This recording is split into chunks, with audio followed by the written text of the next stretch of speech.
Hello everyone. This is Mrs. R. Amudavalli, your Maths teacher. I welcome you all to Ammu's Simple Maths for Class 10 CBSE Mathematics. In Class 9, you have studied that all rational numbers have either terminating decimal expansion or non-terminating recurring or repeating decimal expansion. In today's session, in this video, you are going to learn how to generate a formula to determine the nature of decimal expansion of rational numbers. Now, let us watch the video. Yes, this video is for chapter 1, real numbers.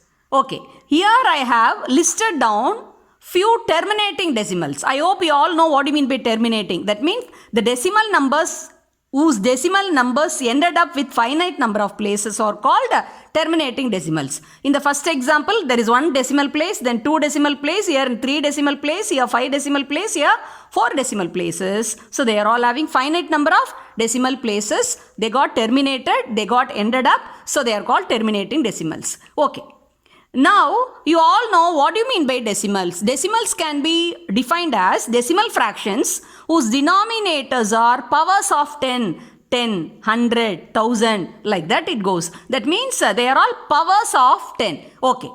Now, you all know the prime factorization of 10 can be written as 2 into 5. That means, as per fundamental theorem of arithmetic, in the prime factorization of 10, only the prime factors 2 and 5 alone can present. So, the exponent of 10, that is powers of 10, can be represented by using the prime factors like that. 2 into 5 the whole to the power n. 10 to the power n is 2 into 5 the whole to the power n. That can be written as 2 to the power n into 5 to the power n. So, now let us see, analyze how these decimal numbers can be written as a denominator, the denominators as the powers of 10, that can be split as the prime factors using 2 and 5. So 3 by 10, 10 to the power 1 can be split as 2 to the power 1 into 5 to the power 1.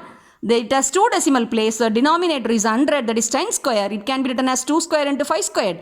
In the third one, that is 3 decimal place, the denominator is 1000, that is 10 cube, so the denominator prime factorization become 2 cube into 5 cube. In the fourth example, there are 5 decimal places, that is 1 lakh, that is 10 to the power 5. So the prime factorization becomes 2 to the power 5 into 5 to the power 5. In the fourth example, the denominator is 10,000, that is 10 to the power 4. So the prime factorization becomes 2 to the power 4 into 5 to the power 4. So one thing you can generalize here, if the rational numbers are having their terminating decimal expansion, then their denominators are having the prime factors only 2 and 5. So we can generate a formula through this theorem like this. Let x be a rational number, that is can be represented p by q, where p and q are co-prime integers. Co-prime integers means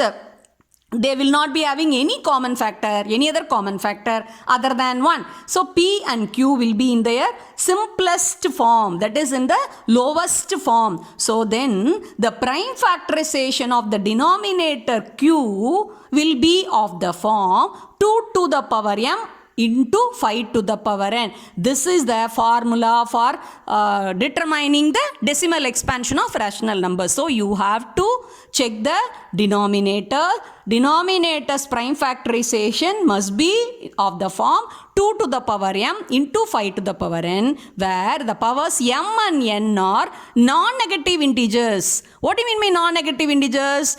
These m and n can't be any negative integers. They will be either 0 or positive integer. See, here I have listed down 3 cases. Suppose m becomes 0, 2 to the power 0. That means the prime factor 2 will not be present, only 5 alone will be present. In the first example, 7 by 25.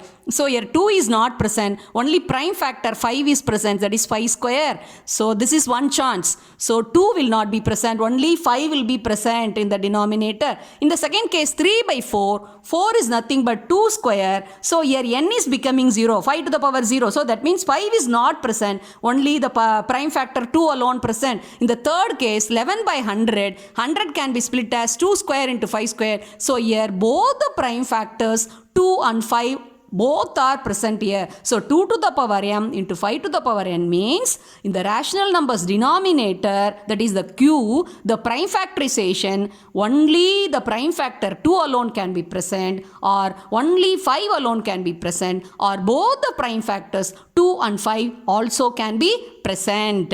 So this is the meaning for 2 to the power m into 5 to the power n. So by making use of this formula, in the next video I am going to teach you how to find out the actual decimal form of rational numbers, and also to find out or identify the nature of decimal expansion. Suppose the denominators, they are not of the form 2 to the power m into 5 to the power n, then they will be having the decimal expansion of non-terminating and recurring. Okay, thank you.